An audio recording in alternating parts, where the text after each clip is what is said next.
నమస్తే, welcome to I witness. ఇప్పుడు headlines చూద్దాం. సంక్రాంతి అనంతరం జిల్లాలో నారా లోకేష్ పర్యటన.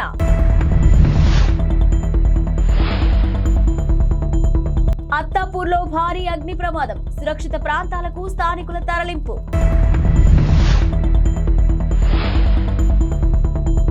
మహాలక్ష్మి పథకం ఎఫెక్ట్, పురుషుల కోసం ప్రత్యేక బస్సులు. ఏపీలో ఎన్నికలు సమీపిస్తున్న తరుణంలో టీడీపీ జాతీయ ప్రధాన కార్యదర్శి నారా లోకేష్ మరో కీలక నిర్ణయం తీసుకున్నారు. ఇక సంక్రాంతి తర్వాత ఆయన జిల్లాల వారీగా కార్యకర్తలతో భేటీ కానున్నారు. ఇక మొత్తం 40 రోజుల పాటు ఈ కార్యక్రమం నిర్వహించేలా ప్రణాళికలు రూపొందించుకున్నారు. ఇక యువగలం పాదయాత్రలో నారా లోకేష్ ఇప్పటి వరకు 97 నియోజకవర్గాలను సందర్శించిన విషయం తెలిసిందే. ఇక తాజా కార్యక్రమంలో మిగతా జిల్లాలపై దృష్టి పెట్టనున్నారు. ఈసారి ప్రధానంగా పోల్ మేనేజ్మెంట్ పై దృష్టి సారించనున్నారు. బూత్ లెవెల్, మండల స్థాయి, అనుబంధ సంస్థల కమిటీలతో సహా సంస్థాగత వ్యవహారాలపై సమీక్షలు నిర్వహించనున్నారు. కాగా దాదాపు 11 నెలల విరామం తర్వాత సొంత నియోజకవర్గమైన మంగళగిరిలో లోకేష్ తాజాగా పర్యటించారు. ఇక ఈ సందర్భంగా పలువురు తటస్థ ప్రముఖులను కలిసి నియోజకవర్గంలోని ప్రస్తుతం నెలకొన్న పరిస్థితులు, రాబోయే జిల్లాల్లో చేపట్టాల్సిన అభివృద్ధి ప్రణాళికలపై చర్చించారు. హైదరాబాద్ లో తరచూ జరుగుతున్న అగ్ని ప్రమాదాలు ఆందోళనకు గురి చేస్తున్నాయి. ఇటీవల జరిగిన ఓ ప్రమాదంలో ఆసుపత్రి మొత్తం బూడిద కుప్పలా మారింది.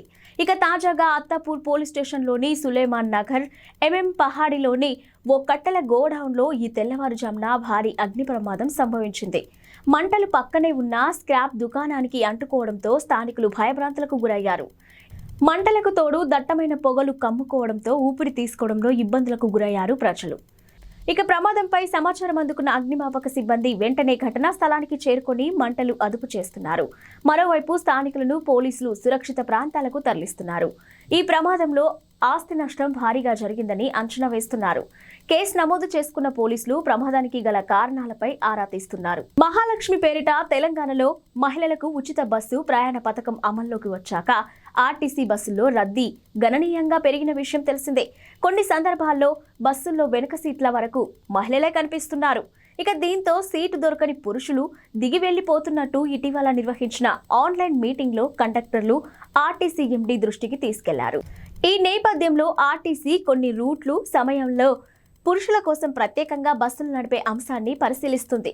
ఇక విద్యార్థులకు సైతం ప్రత్యేక బస్సులు నిర్వహించాలనే అంశాన్ని కూడా పరిశీలిస్తున్నారు. ఇక సీనియర్ సిటిజన్లకు తొలి ప్రాధాన్యం ఇవ్వాలని ఆర్టీసీ అధికారులు భావిస్తున్నారు. సమయాల వారీగా రద్దీపై పూర్తి సమాచారం వచ్చాక పురుషులకు, విద్యార్థులకు ప్రత్యేక బస్సులు నడపడం లేదా మహిళలకు మాత్రమే ప్రత్యేక బస్సులు నడపడం, ఇతర ప్రత్యామ్నాయాలపై చర్చలు జరుగుతున్నాయని ఆర్టీసీ వర్గాలు చెబుతున్నాయి. ఇక జీరో టికెట్ అని మహిళా ప్రయాణికుల్ని చిన్నచూపు చూడడం, వారి తరఫున ప్రభుత్వం ఆ ఛార్జీ చెల్లిస్తుంది. ఇక ప్రయాణికులకు ఇబ్బంది కలగకుండా పలు రకాల ప్రత్యామ్నాయాలపై దృష్టి పెట్టామని ఓ అధికారి తెలిపారు. ఏపీ ఆరోగ్యశ్రీ సేవల నెట్వర్క్ ఆసుపత్రుల యాజమాన్యాలు కీలక నిర్ణయం తీసుకున్నాయి. ఇక పెండింగ్ బిల్లుల పెంపు, చెల్లింపు, శస్త్రచికిత్సల ఛార్జీల పెంపు డిమాండ్లను పరిష్కరించకపోవడంతో ఈ నెల 29 నుంచి ఆరోగ్యశ్రీ సేవలను నిలిపివేస్తున్నామంటూ ఏపీ ప్రభుత్వానికి లేఖ రాశాయి. 29 నుంచి ఆరోగ్యశ్రీ కింద రోగులను చేర్చుకోబోమని స్పష్టం చేశాయి. ఇక డిసెంబర్ 15లోగా అన్ని సమస్యలను పరిష్కరిస్తామంటూ తమకు హామీ ఇచ్చి అమలుపరచలేదని ఆసుపత్రుల యాజమాన్యాలు ఆగ్రహం వ్యక్తం చేశాయి. దీంతో సేవలు నిలిపివేయాలని నిర్ణయించినట్టు పేర్కొన్నాయి. ఇక కాగా ఆసుపత్రులకు 1000 కోట్ల రూపాయల పెండింగ్ బిల్లులు చెల్లించాలని ఆరోగ్యశ్రీ నెట్వర్క్ ఆసుపత్రులు చెబుతున్నాయి. పలు శస్త్రచికిత్సలకు సంబంధించిన ఛార్జీలను పెంచాలని డిమాండ్ చేస్తున్నాయి. తమ సమస్యలను పరిష్కరించాలంటూ గతంలో డెడ్ లైన్ ను విధించిన సంగతి తెలిసిందే. హైదరాబాద్ లోని బేగంపేట ప్రజాభవన్ బారికేడ్లను కారు ఢీకొన్న ఘటన మరో మలుపు తిరిగింది. ఈ ఉదంతం వెనుక బోధన్ మాజీ ఎమ్మెల్యే షకీల్ కుమారుడు సాహిల్ అలియాస్ రాహిల్ ఉన్నట్టు తెలుస్తుంది. అయితే దీన్ని పోలీసులు గుర్తించారు. ఈ నెల 23న అర్ధరాత్రి ఓ కారు ప్రజాభవన్ వద్ద ఉన్న బారికేడ్లను ఢీకొన్న విషయం తెలిసిందే. బోధన్ మాజీ ఎమ్మెల్యే షకీల్ తనయుడు సాహిల్ అతివేగంతో కారు నడుపుతూ ప్రజాభవన్ వద్ద బారికేడ్లను బలంగా ఢీకొట్టాడు. ఇక ఈ ఘటన జరిగిన సమయంలో కారులో 3 యువతులు కూడా ఉన్నారు. ఈ క్రమంలో అక్కడ విధులు నిర్వహిస్తున్న ట్రాఫిక్ సిబ్బంది పంజాగుట్ట పోలీసులకు సమాచారం ఇచ్చి సాహిల్తో పాటు 3 యువతులను అప్పగించారు. అయితే బ్రీత్ ఎనలైజర్ ట్రాఫిక్ పోలీసుల వద్ద ఉండటంతో ఇన్స్పెక్టర్ దుర్గారావు సాహిల్ను హోంగార్డుకు అప్పగించి డ్రంక్ అండ్ డ్రైవ్ పరీక్షకు పంపించారు. ఈ సమయంలో నిందితుడు తప్పించుకున్నాడు.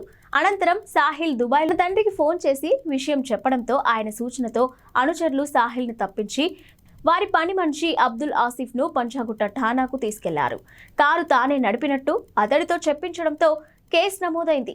అయితే ముగ్గురు యువతులను స్టేషన్కు రప్పించి వాంగ్మూలం తీసుకున్నప్పుడు కారు నడిపింది సాహిల్ అని వెలుగులోకి వచ్చింది. ఎన్నికల హామీలు అమలు చేయడంపై దృష్టి సారించిన కాంగ్రెస్ ప్రభుత్వం ఆ దిశగా వడివడిగా అడుగులు వేస్తుంది. ఒక్కో గ్యారెంటీకి వేర్వేరుగా దరఖాస్తులు సమర్పించాల్సిన అవసరం లేకుండా రాష్ట్ర ప్రభుత్వం బుధవారం ప్రజాపాలన గ్యారెంటీ దరఖాస్తును విడుదల చేయనుంది. ఇక సీఎం రేవంత్ రెడ్డి సచివాలయంలో ఉదయం 11 గంటలకు విడుదల చేయనున్నారు. సామాన్య ప్రజలు సులభంగా అర్థం చేసుకుని 5 నిమిషాల్లో నింపేలాగా 2 పేజీలతో కూడిన ఈ దరఖాస్తును సిద్ధం చేశారు. ఇక రాష్ట్ర వ్యాప్తంగా అన్ని గ్రామాలు, మున్సిపాలిటీలు, కార్పొరేషన్లలో భాగంగా వార్డులకు ఈ ప్రోఫార్మాలు చేరవేసేలా ప్రభుత్వం ఏర్పాటు చేస్తుంది. ఇక దరఖాస్తు మొదటి పేజీలో ఎడమవైపు తెలంగాణ రాష్ట్ర చిహ్నంతో పాటు సీఎం రేవంత్ రెడ్డి ఫోటోను కూడా ముద్రించారు. ఇక కుడివైపు అభయహస్తం సింబల్, డిప్యూటీ సీఎం బట్టి ఫోటోను కూడా ప్రింట్ చేశారు. వారణాసికి చెందిన యాచకులు అయోధ్య రామాలయానికి 4.5 లక్షలను విరాళంగా ఇచ్చారు. తద్వారా ఆలయ నిర్మాణంలో తమ వంతు పాత్ర పోషించాలన్న చిరకాల వాంఛ తీర్చుకున్నారు. ఇక ఆయన నిర్మాణం కోసం ఆర్ఎస్ఎస్ సంస్థ సమర్పణ్ నిధి క్యాంపెయిన్ నిర్వహిస్తుంది.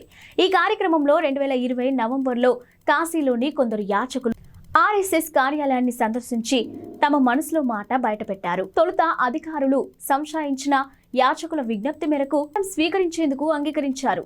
కాశీ ప్రావిన్స్లోని 27 జిల్లాల భక్తులు ఈ విరాళం అందించారు. కాశీకి చెందిన మొత్తం 300 మంది యాచకులు విరాళం ఇచ్చారని ఆర్ఎస్ఎస్కు చెందిన మురళీపాల్ తెలిపారు. ఈ సందర్భంగా వైద్యనాథ్ అనే యాచకుడు మాట్లాడుతూ తాను 30 ఏళ్ల క్రితం అనారోగ్యం బారిన పడి ఏ పని చేయలేని స్థితికి చేరుకున్నట్టు తెలిపారు. ఇక నాటి నుంచి యాచక వృత్తితోనే పొట్ట పోసుకుంటున్నట్టు తెలిపాడు. ఇక అయోధ్య రామాలయం కోసం నిధుల స్వీకరణ విషయం తెలియగానే తాము కూడా పాలు పంచుకోవాలని నిర్ణయించినట్టు తెలిపారు. ఇక జనవరి 22న అయోధ్యలో జరిగే రామాలయ ప్రారంభోత్సవానికి హాజరవుతానని కూడా చెప్పారు. మరోవైపు వేల మంది చెప్పులు కుట్టేవాళ్లు, స్వీపర్లు కూడా రామమందిర నిర్మాణానికి విరాళాలు ఇచ్చారు. దేశ రాజధాని ఢిల్లీలోని ఇజ్రాయెల్ రాయబార కార్యాలయానికి సమీపంలో పేలుడు కలకలం రేపింది. పేలుడు శబ్దం వినపడిందంటూ స్థానికులు అందించిన సమాచారంతో పోలీసులు రంగంలోకి దిగారు. Dog squad, crime team, bomb disposal బృందాలతో సహా ఢిల్లీ పోలీసులు ఘటనా స్థలానికి చేరుకొని దర్యాప్తు మొదలుపెట్టారు. ఆ ప్రాంతాన్ని క్షుణ్ణంగా పరిశీలించగా రాయబార కార్యాలయానికి కొన్ని మీటర్ల దూరంలో ఉన్న ఓ ఖాళీ స్థలంలో ఓ లేఖను గుర్తించారు. ఇజ్రాయెల్ రాయబారిని ఉద్దేశిస్తూ ఈ లేఖ రాసి ఉండటంతో ఫోరెన్సిక్ ల్యాబొరేటరీ నిపుణులు కూడా ఘటనా స్థలానికి చేరుకొని పరిశీలించారు. ఇక లెటర్తో పాటు చుట్టి ఉన్న ఒక జెండాను కూడా గుర్తించారు. లేఖను సీజ్ చేశారు. ఘటనా స్థలంలో లభించిన వాటిని ఫోరెన్సిక్ పరిశీలన కోసం పంపించారు. ఈ ఘటనపై ఇజ్రాయెల్ డిప్యూటీ రాయబారి ఓహద్ నకాష్ కైనార్ ఒక వీడియోను విడుదల చేశారు. సాయంత్రం 5 గంటల తర్వాత రాయబార కార్యాలయానికి సమీపంలో పేలుడు సంభవించిందని అన్నారు. తమ సిబ్బంది, కార్మికులు అందరూ సురక్షితంగా ఉన్నారని వెల్లడించారు. ఈ ఘటనపై దర్యాప్తులో తమ భద్రతా బృందాలు ఢిల్లీ పోలీసులకు పూర్తి సహకారం అందిస్తున్నట్టు తెలిపారు.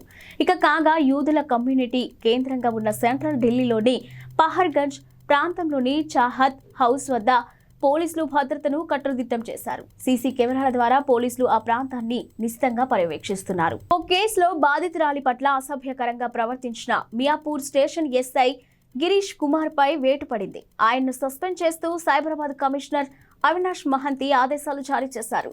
ఓ కేసు నిమిత్తం స్టేషన్కు తరలివచ్చిన ఓ బ్యూటీషియన్ ఫోన్ నంబర్ తీసుకుని ఎస్ఐ ఆమె వెంటపడి అసభ్యకరంగా ప్రవర్తించినట్టు విచారణలో తేలడంతో ఈ చర్య తీసుకున్నారు. ఇక ఈ మేరకు మంగళవారం ఆదేశాలు జారీ చేశారు. కాగా వ్యాపారం పేరుతో తన స్నేహితుడు 6 లక్షల రూపాయలు తీసుకుని మోసం చేశాడని, తిరిగి ఆ డబ్బు ఇవ్వడం లేదంటూ బాధిత బ్యూటీషియన్ మియాపూర్ ఠాణాలో చీటింగ్ కేసు పెట్టింది. నిందిత వ్యక్తి నుంచి డబ్బులు ఇప్పించడంతో కేసు ముగిసింది. కానీ ఎస్ఐ గిరీష్ కుమార్ బాధిత మహిళ పట్ల అసభ్యకరంగా ప్రవర్తించాడు. ఇక వెంటపడి వేధిస్తూ ఉండటంతో బాధిత మహిళ నేరుగా సిపికి ఫిర్యాదు చేసింది. దీంతో ఎస్ఐపై సస్పెన్షన్ వేటు పడింది. అయోధ్య రామ మందిర నిర్మాణంలో మన హైదరాబాదీ కంపెనీ భాగస్వామ్యం కూడా ఉంది. ఇక గుడి ప్రధాన ద్వారంతో పాటు ఇతర తలుపులను తయారు చేసే అవకాశం సిటీలోని కంటోన్మెంట్ ఏరియాలో ఉన్న అనురాధ టింబర్ ఎస్టేట్ కు దక్కింది. గుడి తలుపుల తయారీ కాంట్రాక్ట్ ను దక్కించుకున్న ఈ కంపెనీ అయోధ్య రామ మందిర పరిసరాల్లో ప్రత్యేకంగా వర్క్ షాప్ ను ఏర్పాటు చేసి మరీ పనులు చేస్తుంది. మొత్తం 300కు పైగా ద్వారాలు తయారు చేయాల్సి ఉందని, ఇప్పటికే 118 ద్వారాలు తయారయ్యాయని కంపెనీ నిర్వాహకులు చెదల్వాడ శరత్ బాబు తెలిపారు. ఇక ఇటీవల యాదాద్రి పునర్నిర్మాణంలోనూ తాము పాలు పంచుకున్నామని చెప్పారు. యాదాద్రి లక్ష్మీ నరసింహస్వామి గుడికి ప్రధాన ద్వారాలు రూపొందించింది తామేనని వివరించారు. ఇక రామాలయానికి ద్వారాలను రూపొందించేందుకు చాలా కంపెనీలు పోటీ పడ్డాయి.